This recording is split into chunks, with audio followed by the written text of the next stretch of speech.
I'll tell you about these jealous women while I do my hair. I have good hair. If I offended you, I love it. I'm back, and I'm finally going to show you how I straighten all of this pretty hair. You know I love to put on a show, honey. But wait, you know one thing about me? I'm always going to bring the glam, honey. If you're threatened by healthy 4C hair, might want to click off. So in today's video, I'm going to show you how I wash, how I blow dry, how I straighten, and how I band my natural 4C hair. And after that, I'm going to take you with me when I go out, so you can see my 4C hair in all its glory. I use my pretty hair as a weapon. Sometimes I wear it blow dried. When I walk in a room, all eyes are on me, jaws drop, and I collect their energy. Bouncy bun, bold, playful, and classic. I love it. Straight hair, I hate it, but I'm smart enough to play the game, and in certain situations, it gets me my way. As a black woman, if you want to win, there's an art form to navigating this world. Realize the power you have, learn how to weaponize your beauty, and stop playing by the rules. That was my straight hair 2 years ago. My, has it grown. I'll show you how I do it. Believe me when I tell you my methods are the truth. You're gonna love it, honey.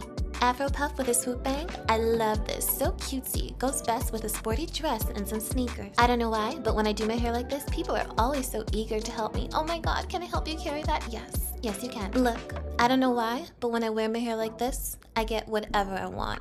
There's just something about that dark-skinned girl with the curly natural hair combo that just does it for them every time. I mean, look at how pretty and luscious my 4C hair is.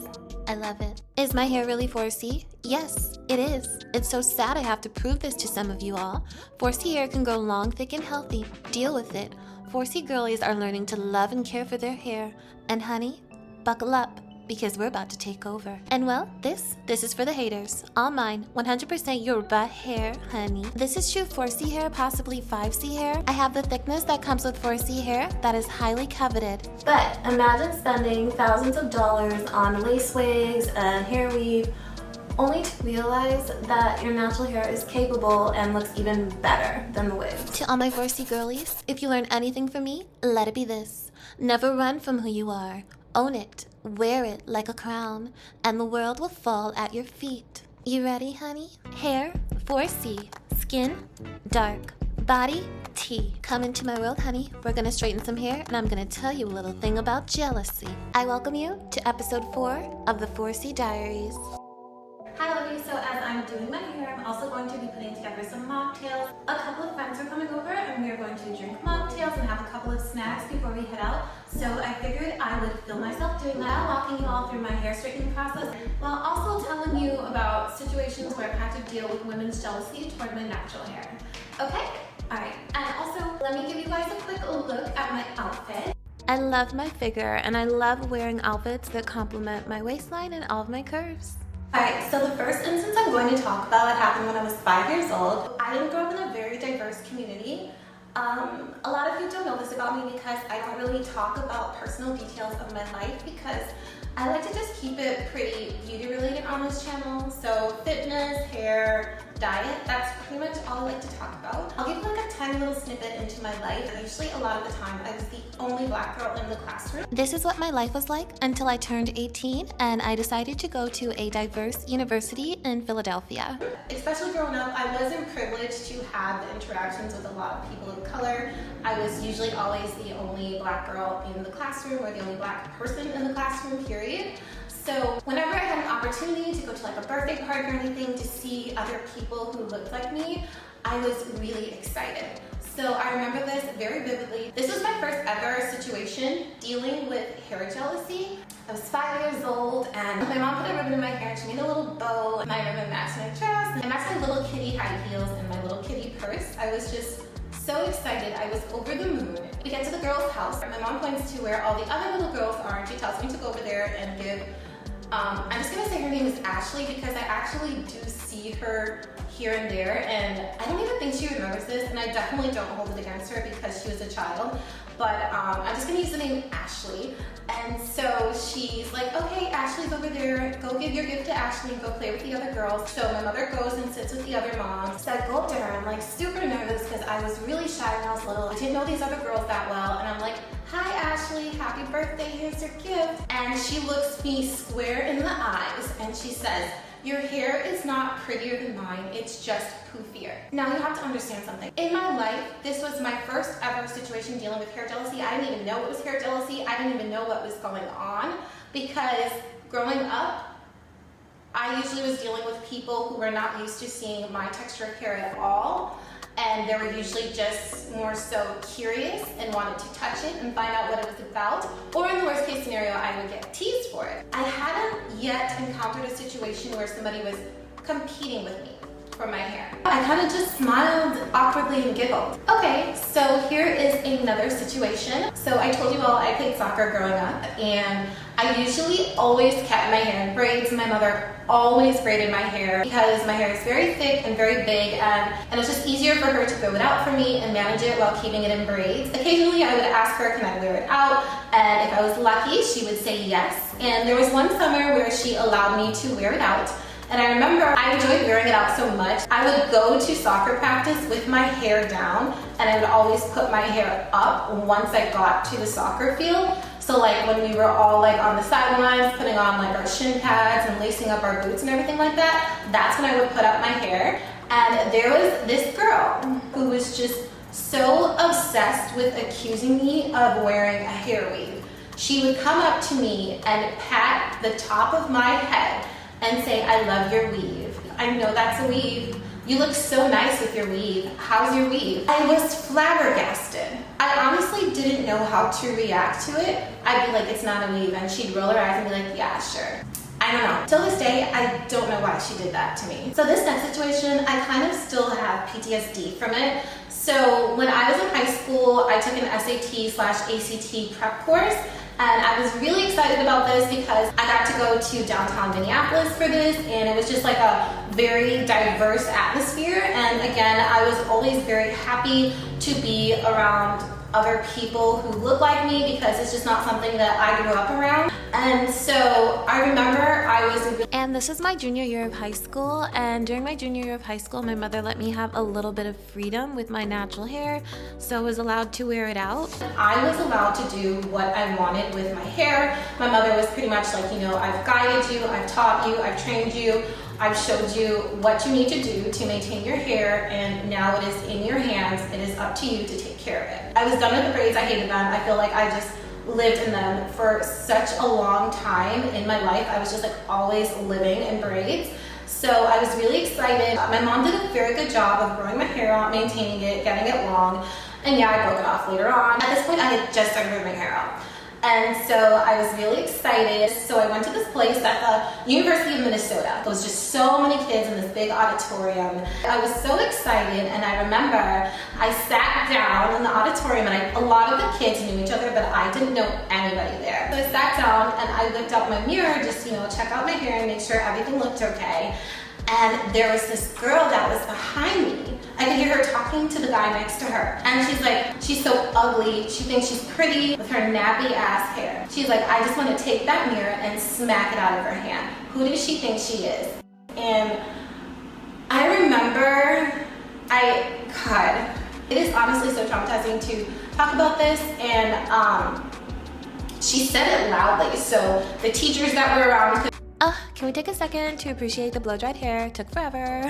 hear, and other kids could hear, so they all turned and were looking at me. And I remember just putting my mirror back in my purse and getting up and going to the bathroom and crying my eyes out. I just felt so terrible. And I remember there was this woman, when I came out of the bathroom, I don't know, this woman was just she was so kind. When I came out of the bathroom, she was like, don't listen to her. She was just consoling me. She's like, do not listen to her. Do not let anyone bring you down. And I love that woman. Till this day, I still think of her. Okay, so this one I'm going to, I don't know, this one I feel like she might remember this story. I hope she doesn't watch my videos. Eek. But anyway, I was at a wedding and I saw somebody who I hadn't seen in a very long time.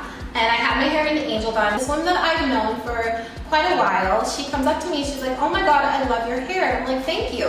And then she reaches out and she squeezes my bun. I didn't even know how to react. I didn't have time to react. She squeezed my bun and then she just kept talking like everything was okay and like being like, oh, how have you been? And da-da-da-da-da. And that was crazy. But these are things that happen. I still see the girl from time to time. Yeah, that's that. The situation happened about 2 years ago, and I really, really want you all to listen to this one because this is what I've been trying to tell so many of you all. A lot of people need you to feel bad about yourself so they can feel good. So I was out on a dinner date, so I excused myself to go to the bathroom and just check on my hair and make sure that everything was looking good. And there was another woman that was in there. I felt so terrible for her because she was fretting about her hair. She was in the mirror, like saying like, oh, her hair is so thin and she hates her hair. And I could just tell that she felt so insecure. And I was like, oh no, it's not that thin. And I was literally trying to comfort her. I was telling her, you know, it's really not that thin. You still look beautiful. Your style is gorgeous. Don't even worry about it. I'm sure he's not even looking at your hair. And then she just stops. And she looks up at me and she says, what am I talking to you for anyway? Your hair's fake. I was like, oh.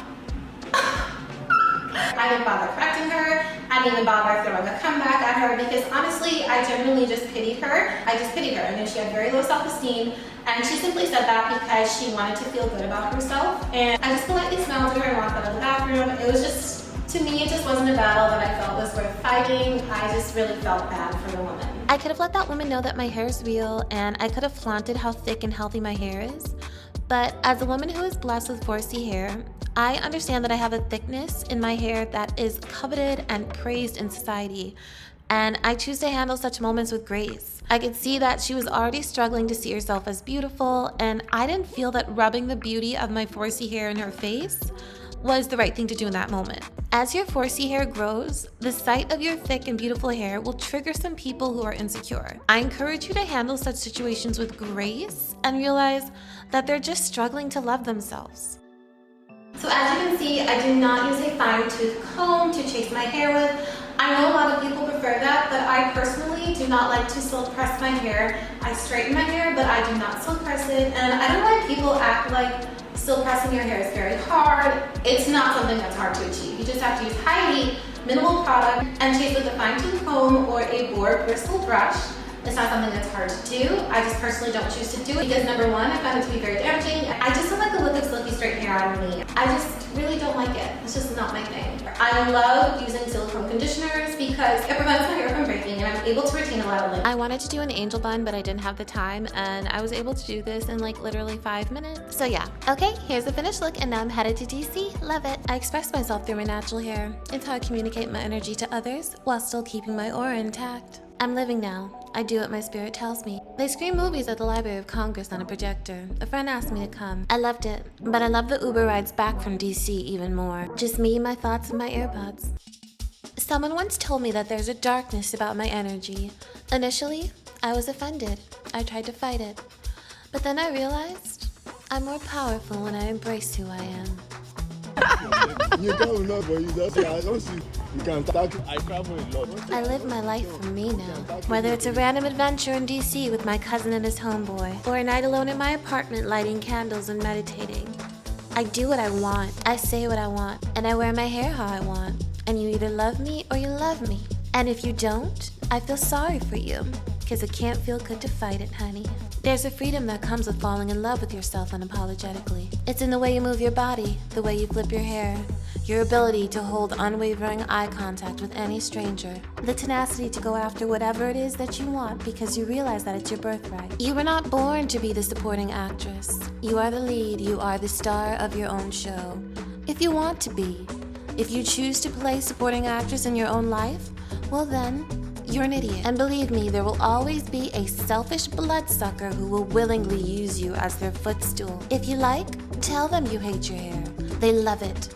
Their self-esteem depends on your self-loathing. If you like, tell them your hair never grows. You will fulfill your own prophecy. If that's the life you choose, well, that's on you. But me, I'm going to continue to grow my 4C hair longer, thicker, and healthier, and soaking up all the privileges that come with it.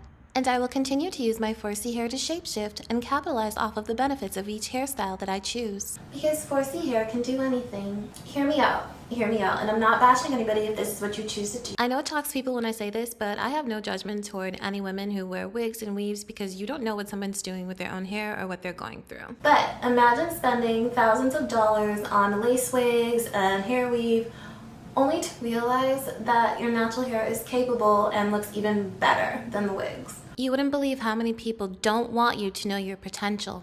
Wouldn't that be amazing? Letting people who don't know what it's like to have your hair texture tell you what your hair texture is capable of. Do you want to know what a lot of them are doing to you? They're lying to you. They're feeding you seeds of doubt because they need you to feel bad about yourself so that they can feel good, so that they can feel superior. Because many people, they don't actually learn to love themselves. They build their self-esteem off of the perceived failures of others. That way they can feel superior. They can feel good. Because deep down inside they are weak people and they never learned how to properly love themselves. And they probably never will. Imagine how sad it is to not even know the potential of what's growing out of your own scalp. Well, unfortunately, this is the reality for many women.